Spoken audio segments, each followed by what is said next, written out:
لا تحاكمك شابه همان شيء وسيرك إنه للشركة لسوري نساء أخوي جورها فرميهم ألم تر إلى الذين يزعمون أنهم آمنوا بما أنزل إليك وما أنزل من قبلك يريدون أن يتحاكموا إلى الطاغوت وقد أمروا أن يكفروا به ويريد الشيطان أن يضلهم ضلالا بعيدا. أم شركي تحاكما لبرامبريا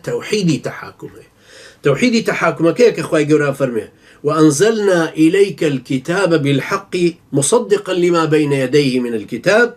ومهيمنا عليه فاحكم بينهم بما أنزل الله ولا تتبع أهواءهم.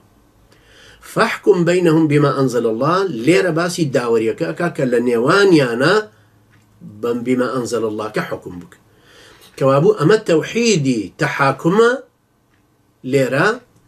أو يتريش توحيدي متابعة بك وثمان كوابو توحيدي تشريع هيا هروكو شركي تشريع هيا شركي حكم هيا شركي تحاكم هيا توحيدي تشريع هيا توحيدي حكم هيا توحيدي تحاكم هيا هرسي شان برامبر بيكن أبا ما هموي أو تريتو حاكمي بويا من بيمو أوانا لم نختبا مفصلية ليتي أنا جيشتو نرشو نتوبة دواء وقت جيشي كان رخنا لسيد قطب قريه يك جزء كي لشوينك وهنا ورخنا كي ليقري سيد قطب أفكاري خوي بشويك دارشتوه خاصة سيانز جزء أخيري في ظلال القرآن أوان بيبا ونابن كتشون سيد قطب لأخيري عمريا قيشت أو قناعته أيديولوجيا باوابرين قيشت أو قناعته كأم دين منهجك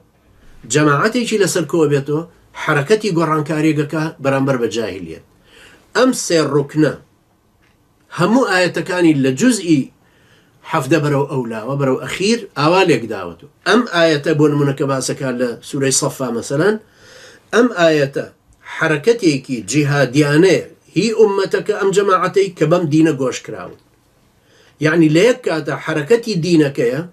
حركتي أمتك يا أم حركة شكوى جاهليتك لا أدا والرأدا بويا أوان لم نقطانتي نجيشتون انجا أم خالي تشوارم أما كيسا باسم كركلا حلقة شي ترباسيا كم إن شاء الله